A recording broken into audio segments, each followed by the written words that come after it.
أعوذ بالله من الشيطان الرجيم. بسم الله الرحمن الرحيم. الحمد لله رب العالمين، والصلاة والسلام على أشرف المرسلين سيدنا محمد وعلى آله وأصحابه ومن تبعهم بإحسان إلى يوم الدين. أما بعد، بالله سبحانه وتعالى تنتلا من سبا من سكالان كي وقولا بسلا كلا ولا كيسا نمو وكيلا يعني مو مبلتا سنونو وفجن الكيام لولو وقولا نكرنتا بامول بيكونتنا أني مجموعة أهل التوحيد أني مدينة فاونديشن فدين بافلاد بيكو. السلام عليكم ورحمة الله وبركاته. الله بعد ما الأنسي فاتي مرون تنان كننا كتابو لا صراحة تنمو فقه الميسر كتاب الصيام. باب الثاني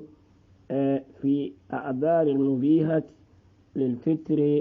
ومفترات الصائم. كنو kitabu datime yalonko bunda datime yalonko wala mu lanjurol men yatinna lanjurol men yalonko isa dandi sunna e puraye min anin feŋol men yalonko ni sunna e ke ala suŋo katiña hani bi mbe folole kono wolem ko lanjurol men yatin alonko ni sunna e soto doron asidayne ay ala suŋo tey ŋawo lanjurol folo ko wolemu keɓayati anin kuraŋo anin tamo bi mina sabanjaŋol to ako salisa sabanjaŋo alhaydu won nifas wolemu musolla ilisome kaje anin wuluyelo ñin fulol fanaŋ aka dandi musoyini pura ayala suŋoteyi asinajo ni wato min lanjuro ñin botal. ako falmar'atu allati ataha alhayd ako musome yalon ko iliso nata kan awin nifas waran wulu yelo taftur akala suŋo teyle fi ramadani suŋo kono wujuban amu wajibol ta kan pura yala suŋote amu wakan wajibol ta yala suŋote wa yuhram alayha as-sawm yesuŋo haram yandi wo mari kanne ولو سامت لم يصح منها هنين كاترا ايا جلي ان يلو جلي ايا ما بمول ما سنتا على سوني من سهيا لحديث ابي سعيد الخدري. حديث ابي سعيد الخدري على حديثه سبب قام رضي الله عنه ان النبي صلى الله عليه وسلم كيسن النمو قال أليس إذا هادت لم تصلي ولم تصم. أقول مسوما كي نواتوني أي إلسوجي أبو كسالي أن أبو كسون أقول فذلك ألو صلي بليا أنا لو سم بليا من نقصان دينها وما لا دينو لنا سولتي على دينو لنا سولمو وتي ويجب عليها إن واجبيات مسوقا قبل واتو من أين فعل جايمي القضاء رأي ينجلوجو لقول آيسا نايسا على ينكم قول رضي الله عنها على مالا دنيا لاما كان يصيبنا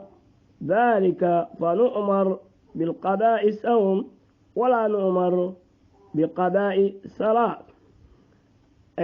نايسا على مالا دنيا لاما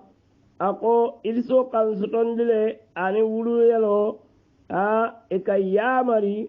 purunga sungo julojo ibuka yamari purunga salo julojo ni hadiso modore ya nyininka akaya komunatinna musoka sunkarojo ni adunta ilisola bari abuka salojo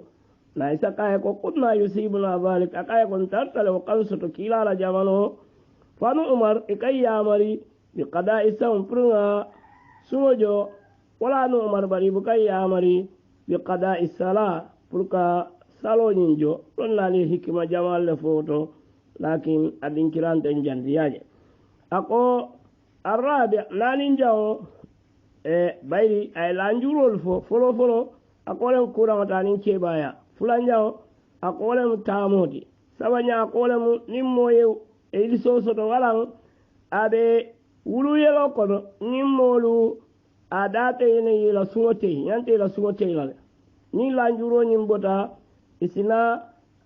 suŋo ñiŋ jo bari a ye a fo a ko kuranto hanni wo sunta a la suŋo kamuta le a la suŋo sahayaata le taamala fanaŋ naa sunta a la suŋo sahayaata ko kunuŋ a bee seŋ kaŋ ñaameŋ bari a ko ilisi tiyo aniŋ wulu yele tiyo niŋ wolu sunta i la suŋo maŋ sahaya ato i maŋ tara seneyaari wo la ye a tinna a ko ili tolu la suŋo ñiŋ maŋ sahaya wo la na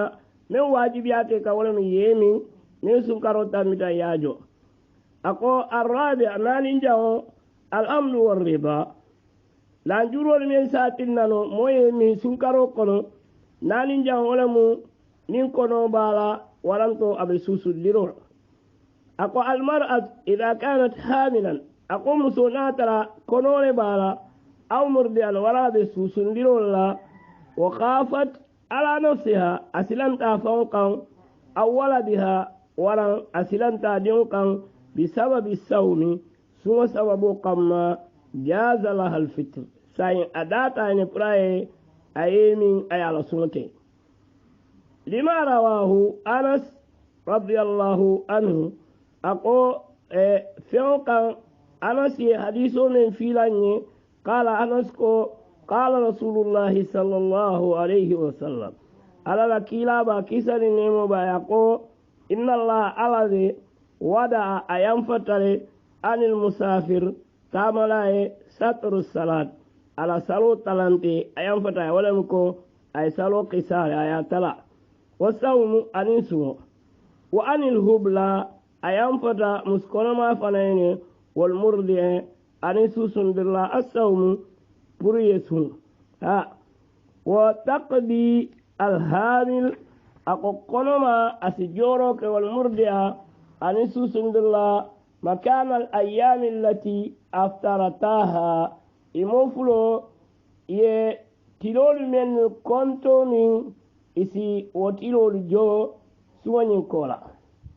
wadhalika women jeten ida khafata ala nafsihima na tara imofulo isilanta i fawole kam islamta ko niŋ suntan faŋole be problème o soto la yala ñiŋ waato niŋ kumu a be kuranto la palasol fa in khafata alhamil fa dhalika ala janinuha aw almurdia ala radi'aha a ko bari niŋ a tara ko muskonoma a silanta ɗiɗano miŋ ba kono kono pour kana problème o soto a maŋ kate faŋola kuwoti annu susundilla fanaŋ a silanta dinniŋo meŋ ba bulo kono naa maŋ sunjo soto a be problème o soto la amata ma alqada an kulli yawmin miskina a ko niŋ a keta wo le ñaama bimana a maŋ ke ko a silata faŋol la wala tinna a maŋ suŋ bari a silanta diŋol la de naanoo baŋ waraŋ meŋ ba kono kono waraŋ susundilla a ko a maari ñanta a ye domorindiro ke luŋo luŋ naa ye a suŋ a ye miskinoo domorindi لقول ابن عباس لن يكون قول رضي الله عنهما المعنى الدنيا لا ابن عباس لا نافهما أقول مرضع سوسن بالله والحبل أن مسكنما إذا خافت على أولادهما لا ترى إموفلو سلام تيدين لله أفترت إسيلا سوني إسيمين إكاماسون وأطعمتا iflosi domorindirok hadisoni abu daud la afila albani ya sayandi irwa ako ya anyomuta ibn umar fananale koteke ako patalakhasa sayin natana tombondiro ke min dalika nyin fewol men ni 50 تنبذلوا قول أن الأسباب المبيهة للفطر 4 كونين فعل من يعلم كيسادان لي سنة براي من فنانلا فلو تامو فلان جاو كورا سبان جاو إلسو أنين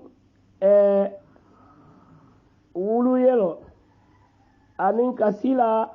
halakola kwaɓe kono mala koto ñamen ani susundilla ñin feŋolu walla sa dandi moye naɓe sundi ayemi ako mas'alatu thaniya mas'ala fulanjaw ɓayɗi ñin bunda ayatala mas'ala fulal fulongo wala karantin wala mu lanjurol men sadandi sunna e pra ala suŋotey ayo lanjurol le sen kanten ako wala mu naɓe kurandi aninga kibara tale ate sunna no ani naɓe tama silo kan ani ni wulu yelo bala ani wulu yelo bala ani iliso ni woli bala wol diya dandayni ani susundirla ani konoma wol fanan a datene ila suŋotey na tara islamte faŋola kan wara islamta ila benanol kan bari ñanta jolale sunkaroñin kola ako masala fulanja wala mu muftiratu sa'im fegol ben yalon ko walla ka sunna la suŋoti ña ka la suŋotey وهي أشياء التي تصيب على الصائم صومه أقول سيون تبين عليك تنيارو كسنة كان على سولا وتفطره إكاسنتين لفنا بمعنى إكالا سيون ينتي ويفطر الصائم بفعل أحد الأمور الآتية أقول سنة على سوى قتي نقول لنا قمي سنبنا والدوكل من سنة أكتير أدرو إلى سوى تنياتا أول فلو الأكل والشرب أمدا من سنة أي دمروك ولا من توقع على سنة ناتل لقوله تعالى ما ستر الله لنكم قولا وقلوا واشربوا حتى يتبين لكم الخيط الأبيض من الخيط الأسود من الفجر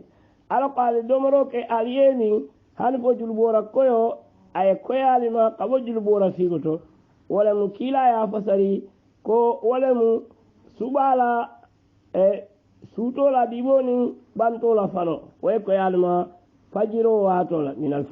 fajiro wato thumma qala atimmu siyam ila al-layl al-sisu timmani wa qala fo janni suto e qala bu ghurub sam fatabayyanat aqaita al-aya ayoni ay ko indiro ke annahu ko la yubaha lis-sa'im yintadala sunnaye al-aklu was-shurbi kadomro ke waranke min بعد طلوع الفجر فجر لا فروق ولا فجر تونياما حتى الليل هنفسوتو أي ولم غروب الشمس تلولا بويا أما من أكل وشرب ناسيا فصيامه صحيح أقبر مومي على يدومرو كأيمين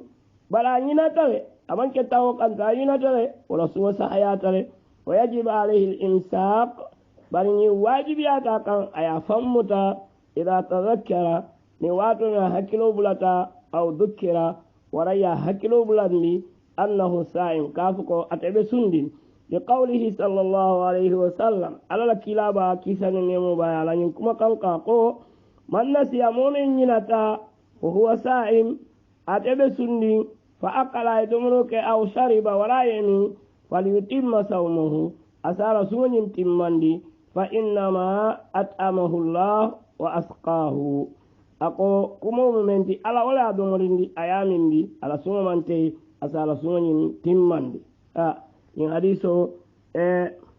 hadiso ni bukhari la fila ani muslim kabo abu hurairah la hadiso ako wa yufsidu sawm suma katinya bi sa'ud ni komen ika sun molka ke nulo kono imaje ikafen akataraje akolomandi ma dokoma ikake nuwo kono aka sero soto komen mentelato be ñamen akoni sunna ye wo sumbu doron ala suñin tiñata wa bi kulli ma yasil ila jawf anin fembe nasi futa sunna kono walaw min ghayri fanni annin katar ko amanna na adala banna dun tafa kono doron mimma huwa kabo fento me yalon ko fi hukm al-akli abe domoro la kitiyel to surbi animo ka ibra al-mughdiya ko penko me yalon ko niyamin aka domorindirole ke penko dolu be je ni penko nyinta aka domorindirole ke hada madiola ko penko sifa ni ata doro ila sumo tinyata ako fen fula jang mi yalon ka ka sunna na tu suwati nyabul aljima wala mukka kafu musoma ne ke na kafta musoma doro kene musoni kafta doro suwanyin tinyata kaptul siyam bi jima ako sunu katinya kene musola kafola faman jama mome yalon ko yela muso kafnyo yawo huwa sa'im atare be sunni batala siyamu ila suwanyin tinyata wa alayhi tawba inyanta yetubo ke wal istighfar aniye ala kafar nyini wa qada al yawm alladhi jama'a fihi anin kalungo jo yemuso kafnyo ya lungo men kono wa alayhi ma al qada kafara ako amamari kan kote ke ala julujo kola ayanta kafara ketal kafara wala munti wa hiya itqu arraqba wala ma jongo kan fore andi fa illam yajid namo soto siyamu shahrayn mutatabi'ain ay karfula su men be nakri nyola hanti la tabula le tema fa illam yastati namono atama 60 miskinan ati miskina taworo do marin wala ma kafara nimmo ikafte la musoma sun karo tilibulo enyanta nyinaka ha al hadith li hadisi hadiso sabula abi hurairah la hadiso radiyallahu anhu almala dinalama qala abi hurairah ko بينما نحن جلوس عند النبي صلى الله عليه وسلم واتو من تلب سيرين كلا بابا لكيسا نيمو باي جاءه رجل كدونا تاكم فقال قايكو يا رسول الله تعالى لكيلا هلكت أقايكو هلكتا فقال كلا قايكو مالك من بيكا هلكتا قال قايكو وقعت على امرأتي وأنا سائم أقايكو مبيتا نمسولكا آترا بسدني نمسو كفتا فقال رسول الله صلى الله عليه وسلم على الكلاب كيسان يوم وقايكو هل تجد الرقبة تؤتكها أقايكو فوق جون سطر الله بركا كون فرياندي قال كيو قايكو لا أقايكو انتو سطر الله قال أقايكو هل تستطيع أن تصوم شهرين متتابعين أقايكو فوق كارفلا سطر الله من بنكرين يولا قال أقايكو لا انتو فرانكينا قال كلا أقايكو هل تجد إطعام 60 مسكينا أقايكو فويسي مسكينة تاورو دومرين لوبا إسيو سطر لوبا قال أقايكو لا أقايكو انتو فنان سطر قال أبي هريرة فما قاس النبي ينبا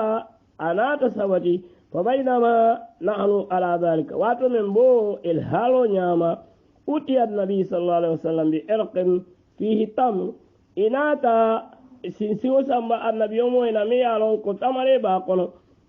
أقول إرق مقتال كنا أبيكو سنسي ملو إكتامري كاكونو ياسم باينا قال بانيتين أياسم باينا قال النبي يومو كو أين سائل أقول نينكار لالي نينكارو كافوكو أنا لمسو كفت فقال أقايكو أرانتلم قال كلا أقايكو خذها أقايكو نينتامريتا فتصدق به يسداب النار ياك السداد فقال الرجل كيكا أقايكو أعلى أفقر مني يا رسول الله أقايكو كلا هو مولي بجانين فواريا تكتن من جلبا فوالله ينكالي على ما بين لابتيها أقايكو نيساتي لا نينكارا فلولو فنتي تيما بمعنى مدينة لا كاركي فلولو تيما أهل بيت بندن كيتجي أفقر من أهل بيتي من فواريا تكتن من جلبا بندن كيلا فضحك النبي يومبا أجلت ولنعم صلى الله عليه وسلم كيساني نيمو باي حتى بدت أنيابه هنفو على سليم الفنتتا ثم قال قايكو أطعمه أهلك أقايكو أسنبا يلا دمبايا دمرين دارا أسنبا يلا دمبايا دمرين دارا من حديث بخاري لا فيلا عن مسلم أقو في معنى الجماع أقو نيمبي كقفولا مسوما وقطو نيمبي جي إنزال المانيا اختيارا نينكيو أيجي أي مانيا جندي أترى فون الأفتار على تنبندلو لا فون الأفتار مانكي كومين الكتاب اللي ورانسين بلا فون التوتا يا كدروم فإذا أنزل السائل نين سنة جندروك مختارا عند توتا البركيجي بتقبيل كومين أي مسول فون كداسوسو أو لانس ولا مسول ما أو استمناء ولا يتولى فانتلو أي من يفنتنا فانبلا أو غير ذلك ولا وتنو فصد صومه على صوت نات لأن ذلك قطعة ومنجة من السهوة التي تناقض الصوم ومو نيديات نيالوكو أنسو ينوغالي وعليه القضاء أجنتا جلجوك دون كفارة بلا تمن كفروا ستكوني ككفولة مسوما وياسو نيامي لأن الكفارة أقوقاتو كنين كفروا كي جلو كفروا نين كونين كا جون كان فريان ورانكا سنكر فلا ورانكا تتاورو مسكينة تاورو دومريندي لا تلزم إلا الجماع أقو بكاكي فو من نعلم سوكبت فقط ودم ولورود الناس خاصة به أدين نين نسو نين كلبا من سوتا حديثو أسوتا كقفولا مسوما ودم الله ولكن نساي نين ماري ميالونكو أي توايا فانتلون أي مانيا بندي وران أي مسولما أفو مانيا بوتالا وران فو ay muso da susuri a sumbu fo ala mani nyim botala ko julu jodam ma anyanta wala kala ataban kafara sot amma ila nama sa'im akoba nin sunna asino ta fahtali ma la tasibo ayaje fembota bala aw anzala min ghairi sahwa wala ayaje le fembota bala ejile atala manki ni dia kanti kaman bihi mardu komo ne yalon ko sa sale bala wala tunna fo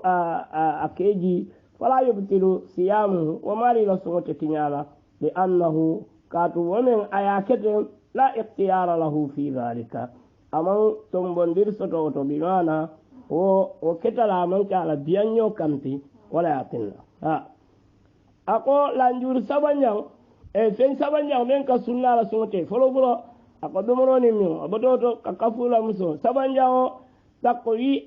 أقول تقيو amdan wala ma mari tawaye fono nat atawta fono ta don ala sunati nyata ako huwa wala ikhraj ma fi al maida yafen fintini membe no kono min atan domrota aw sharat wala min fo an tariq al fam ya bonni dala amdan tawqam amma idha ghalabahu al qay ako bar ko min fono wala boyin bimana fono le saban wa kharaja minhu bighayri ikhtiyarihi abnana fono ya takila fono ta أتركوا أتفهم الله فعلا فلا يؤثر في صيامه وبكى نوكي على صومبال لقوله صلى الله عليه وسلم كلابا صلى الله عليه وسلم على ينكم قوته من زرعه القيء أقفونه مؤمن تكي فليس عليه قضاء وما لمن ينجلو جول ومن استقى والمؤمن يعلم أفونه أمدا توقع فليقضي أماريسي جلوجو أماريسي جلوجو قد لنا الكونايا atara ko fonole ataki fembuka mu konto bana tara fawle ya fon fonondi fenka mu konto wala na tara ko fonola ataki dro fonota ala suwani awantinya bana tara fawle ya fon fononda blobla kan ko do wala fenne ke ja fonota dro o mari anyanta julojo anyanta ka julojo arabi anani jaw alhijama wala mu binalo e kamen fo binalo وهي ولم إخراج الدم يلوبون من الجلد كلوبلا دون الأنوك أمانك كونو فمتى احتجم الصائم أقول سنة لا يهجامك بنا لوك درون فقد فسد صومه على سنة ناتره لقوله صلى الله عليه وسلم كلابا كسن المبالغ وقوة أفطر الهاجم والمهجوم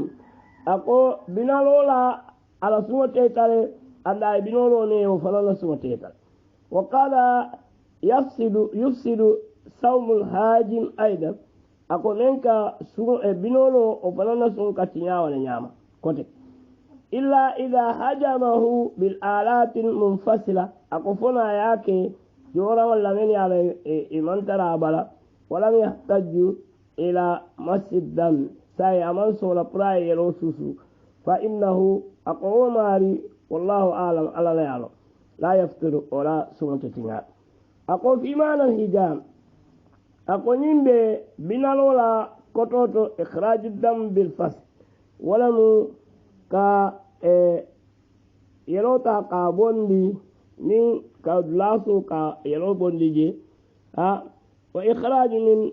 أجل التبرع منه أنين كافين تنيني سابلا يمول سؤالة تنكادي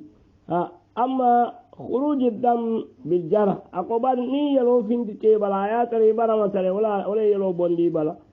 أو قلع الدرس ولا فيني إني ولا وتو يدو بتجي أو الرئاف ولا فو تسورو لتيبا فلا يضر وبقى طورك وبقى سنة طور وما لا صوتنا لأنه ليس بحجامة أقوقات ومنك بنالوتي ولا في معناها أندات بنالو فلان كتوت ساين أي لا جل سين كناني فلو سنة